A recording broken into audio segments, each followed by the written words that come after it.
Hello, welcome back to my channel. So, if you've been on TikTok the past few months, then you might have heard of or seen Taraswrld or just Tara once or twice, or at this point way too many times. And if you haven't heard about her, then for one, you're lucky, but for two, your luck's about to run out, because here's some background info. Taraswrld, aka Tara Lynn, or just Tara, is a 23-year-old influencer from Rhode Island. Her main platform is TikTok, where she started posting in 2019 and gained a following through her random story times, get ready with me's, and little slice of her life videos that people found entertaining and or relatable. And if you're here because you know Tara, then hearing that people found her relatable might strike some doubt in you.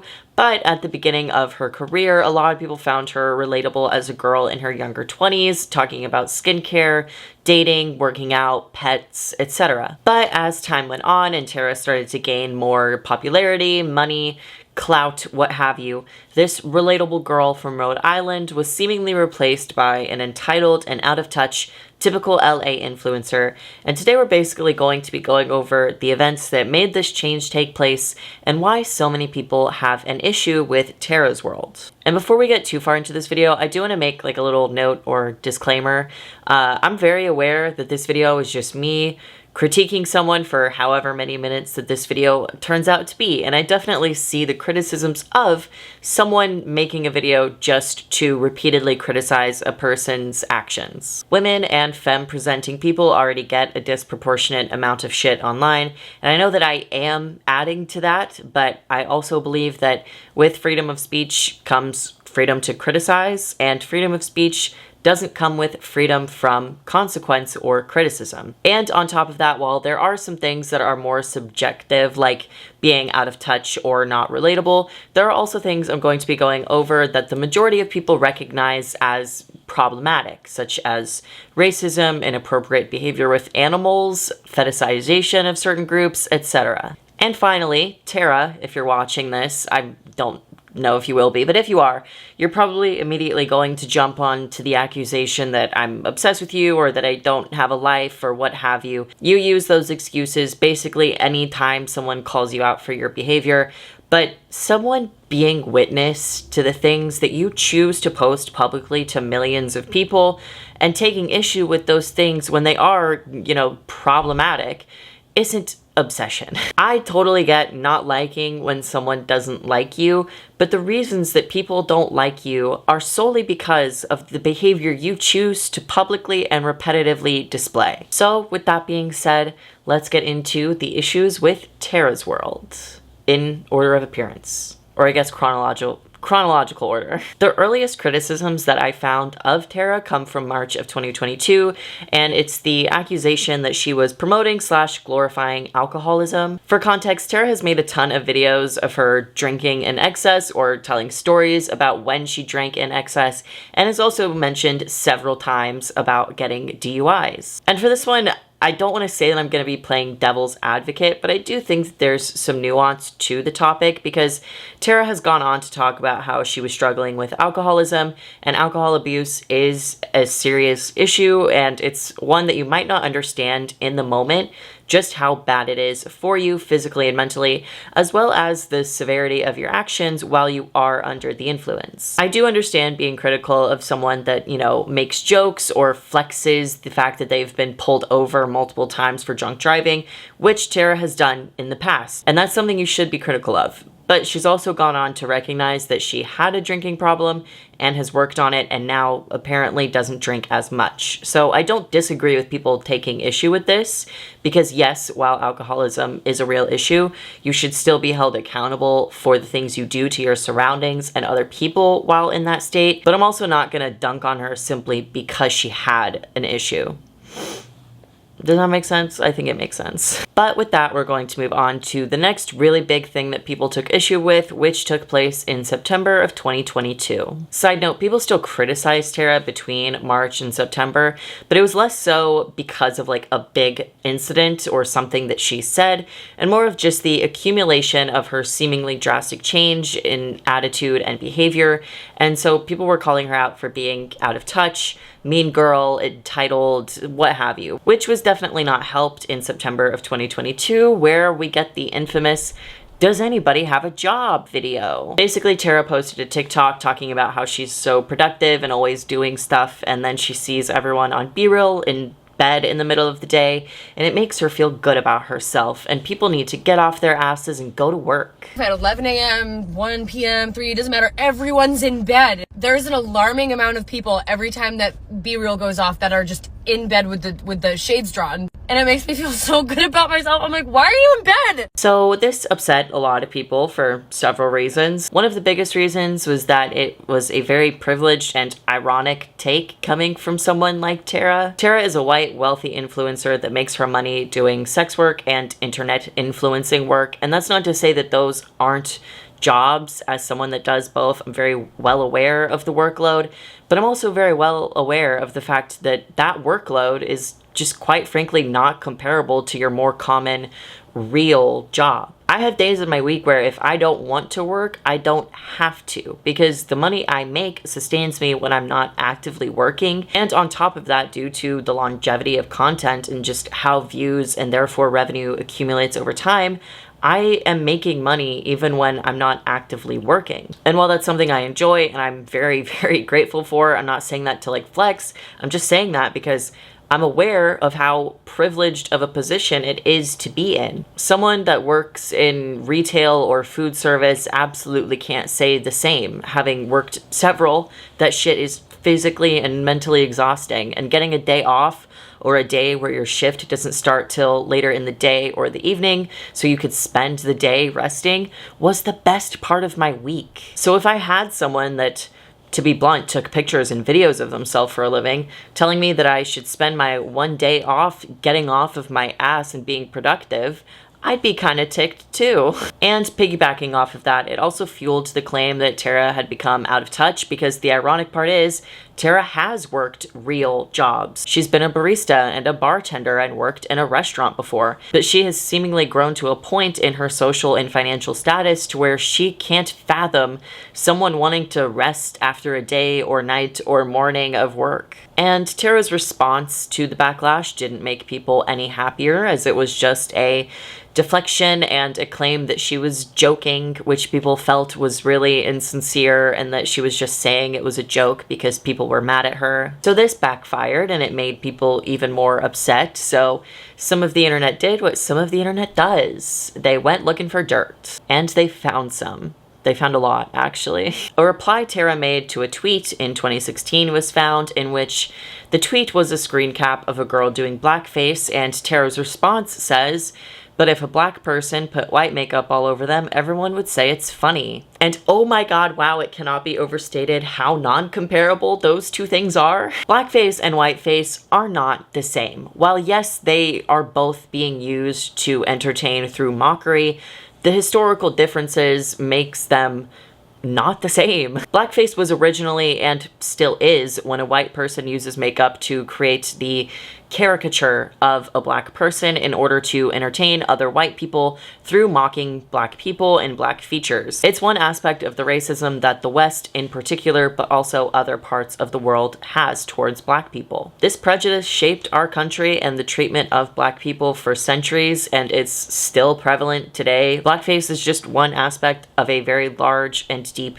history. Whiteface is when a black person or person of color puts lighter or just straight up white makeup on their face, and is usually used to tell a joke where white people are the butt end of the joke. But whiteface has no impact on daily life as white people, because white people aren't oppressed solely for being white, and in the West, particularly in America, we never have been. So to make the implication that whiteface is the same as blackface, or that the double standard isn't historically justified, as Tara did, is a display of white fragility and also just racist. So in addition to that tweet, there was also a tweet in 2017 where she said this, which I know I can say because it's not a slur, but I don't want to say that personally. In 2018, she retweeted a tweet that was essentially just victim blaming girls in abusive relationships and telling them to have self-respect. And there's also her saying fat butt bitch,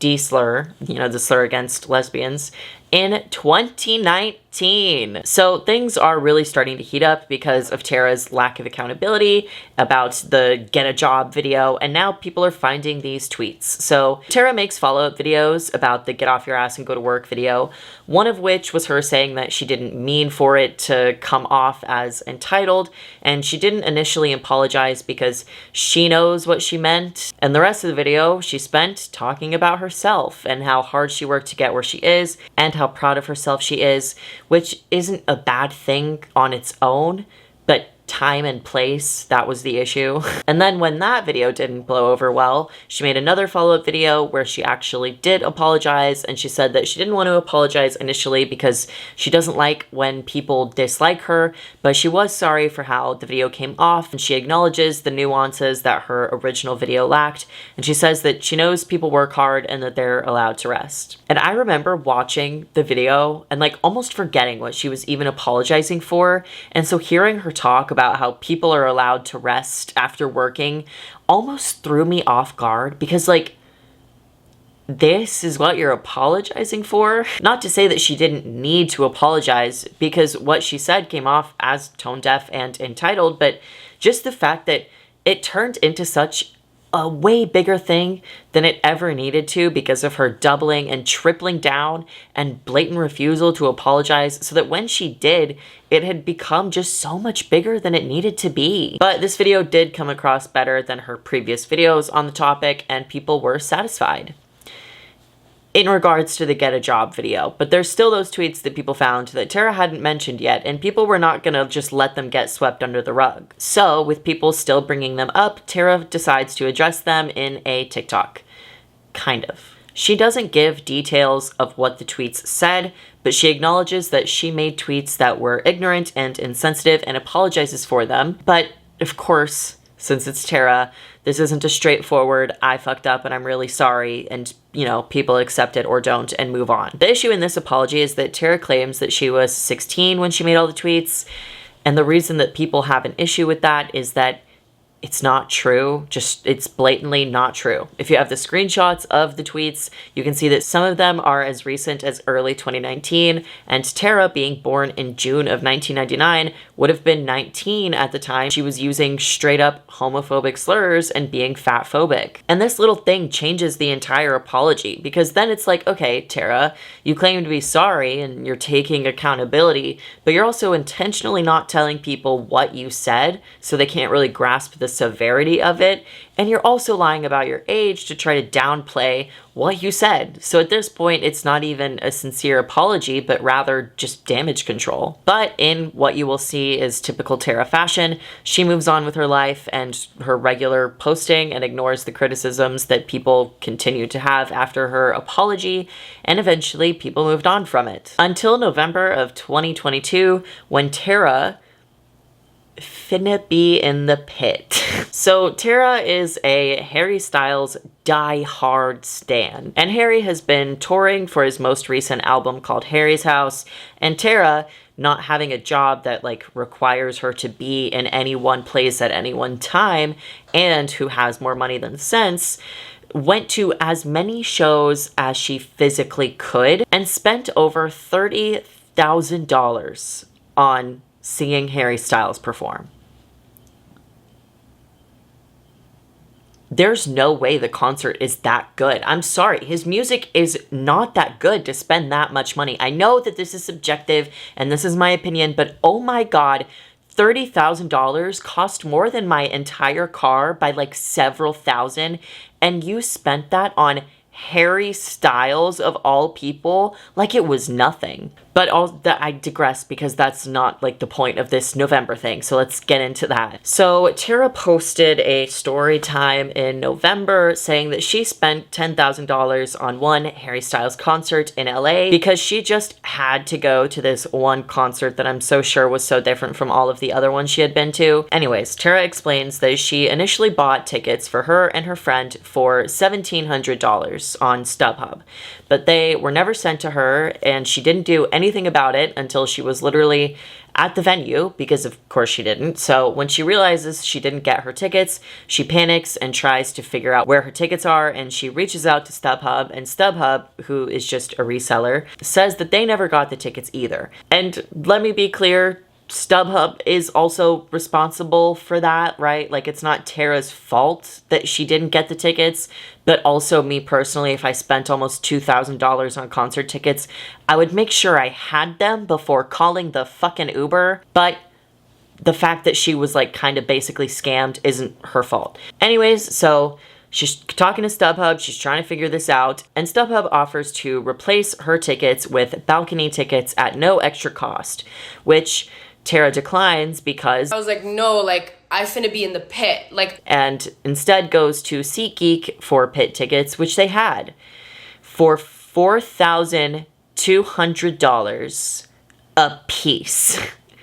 And Tara, who just obviously had no other option because the universe just tied her hands behind her back, she bought the tickets. And that is how she spent $10,000 on one Harry Styles concert. If you're a new viewer, you might not get that it's kind of just a running joke at this point that I don't like Harry Styles, which is why I'm kind of saying it like that, like Harry Styles. But if you like Harry Styles, I don't care.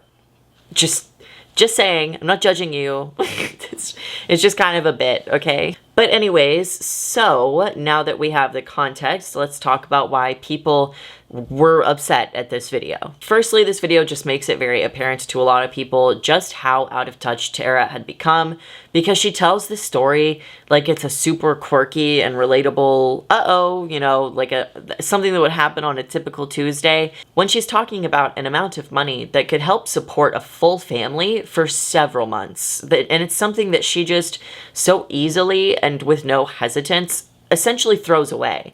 And don't get me wrong, I don't say that she threw it away simply because she spent it on a live show. I love live shows. I've spent more money on tickets to live shows probably than I should have, but even then it was still a fraction of $10,000 that she spent despite being offered tickets for free because she didn't bother checking her email at any point before the concert until it was too late. Curtis Connor made a video like about this specific video when it happened, and he made a really good point in his video about if you have $10,000 like that you're able to just spend like that, don't complain about spending the $10,000. And I definitely see the argument that it's her money and she can do whatever she wants with it. And I completely agree with that. If you have the money, you're able to do with it whatever you want. But that doesn't mean you're exempt from judgment. And I, for one, abso-fucking-lutely am gonna judge you for spending that much on Harry Styles. But anyways, the other main problem that people had in this video that, in my personal humble opinion, is the more justified criticism is the "I finna be in the pit" comment. So if you don't know, finna is a term in AAVE, African American Vernacular English, and if you don't know anything about it, I'm just going to read some bits of info off of Wikipedia on AAVE so we're all on the same page. So I'm just going to read some stuff off. Having its own unique grammatical, vocabulary, and accent features, AAVE is employed by middle-class Black Americans as the more informal and casual end of a sociolinguistic continuum. However, in formal speaking contexts, speakers tend to switch more to standard English grammar and vocabulary, usually while retaining elements of the non-standard accent. As with most African American English, African American Vernacular English shares a large portion of its grammar and phonology with the rural dialects of the southern United States, and especially older Southern American English, due to the high concentration of enslavement of African Americans in the region during slavery. So essentially, AAVE is a way of speaking within a particular group, that group being Black Americans and usually working class, but that's not an absolute rule. So why is Tara using AAVE an issue? It's a mix of things, partially because of white people's history of taking and appropriating cultures and then acting as if it's always been our own thing, and also because Tara was not just appropriating it, but misusing it, and she looked fucking dumb. And while the fallout from the Finna Be in the Pit video was going down, Another video of Tara's started to catch some heat because it's really weird.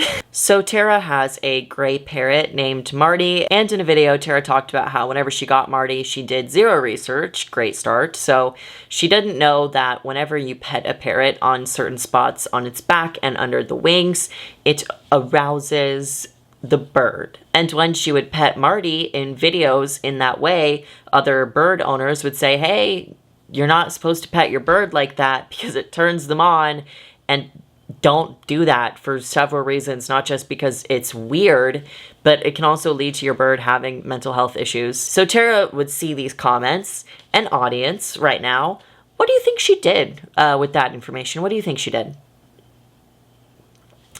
If you said, stop turning on the fucking bird, you would so very regrettably be wrong.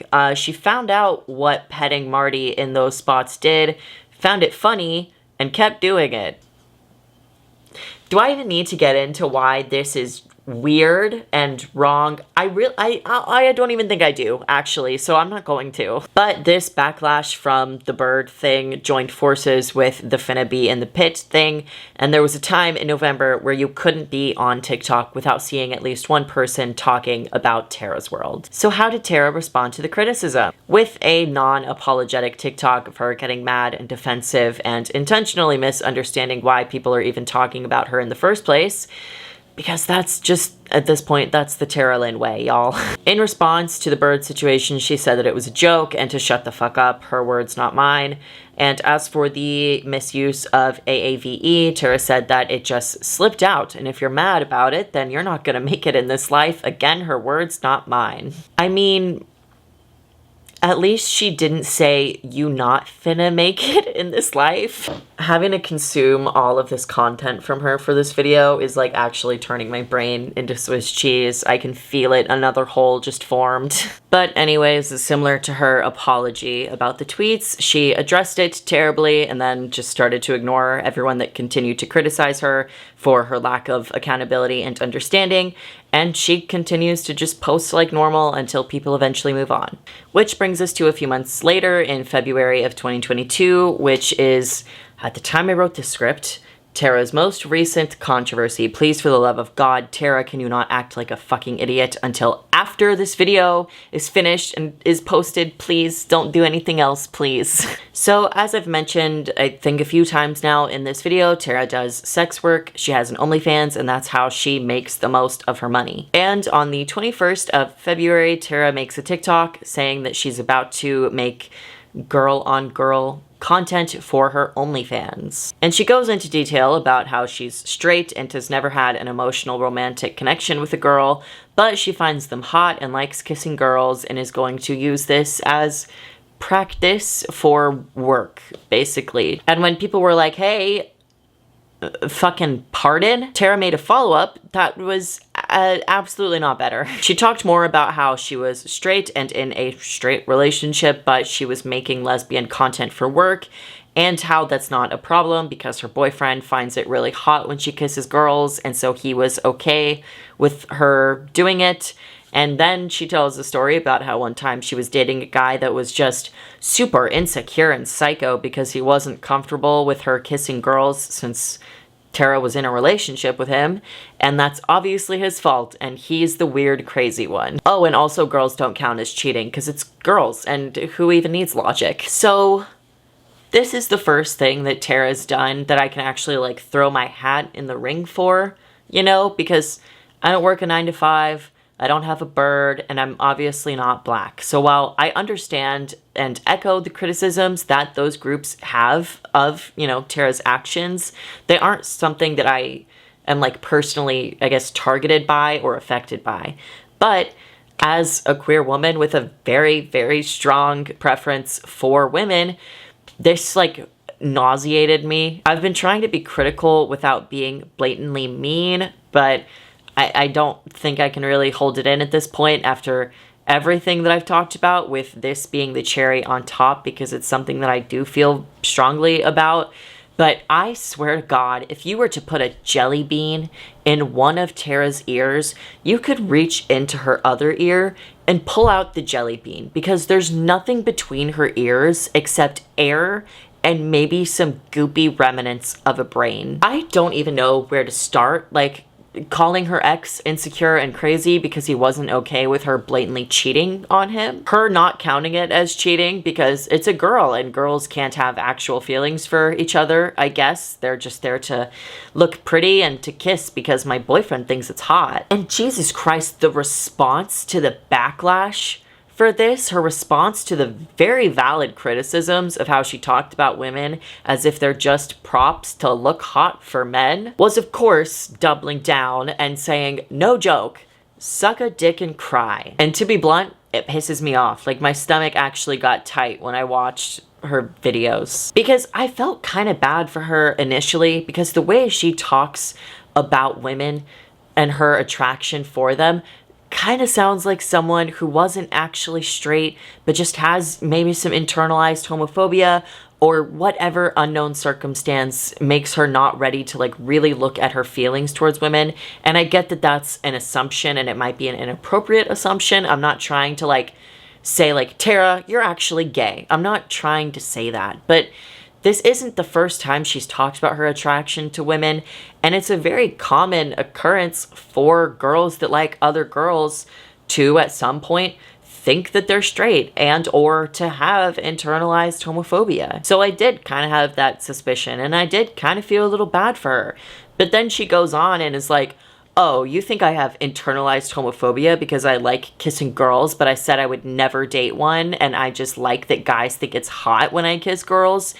Go fuck yourself. You're the one that has issues. Like, it's shit. Jesus Christ. Tara, at what point do you realize that you are the issue? Like, at what point can not everyone else be the problem? This girl has had maybe one actual apology in her entire career and has spent the rest trying to convince everyone else that's ever taken issue with her that it's their problem, because she can never, literally ever, except when she's done something wrong, which is kind of fucking ironic coming from the girl that loves to say, oh, you don't like that? Well, you're never gonna make it in this life.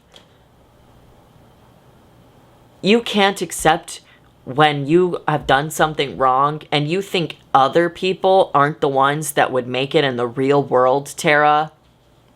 Anyways, now I'm pissed off, and this is the end of her controversies, because we're all caught up, and so now I'm done. I need to have some water and take a breather. Alright, well, that was the end of this video.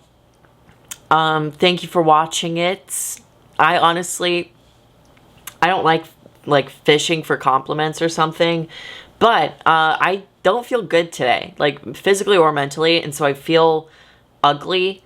So if anyone wants to, like, compliment me, I won't reject it. But yeah, thank you for watching this video. If you like the video, like the video. If you like the video, comment on the video, and if you like the video, subscribe to the video maker, and also check out my other socials. And fuck it, I've already mentioned OnlyFans in this video. I have one too. You can check it out if you want. Okay, bye. See you. Thank you for watching. Bye.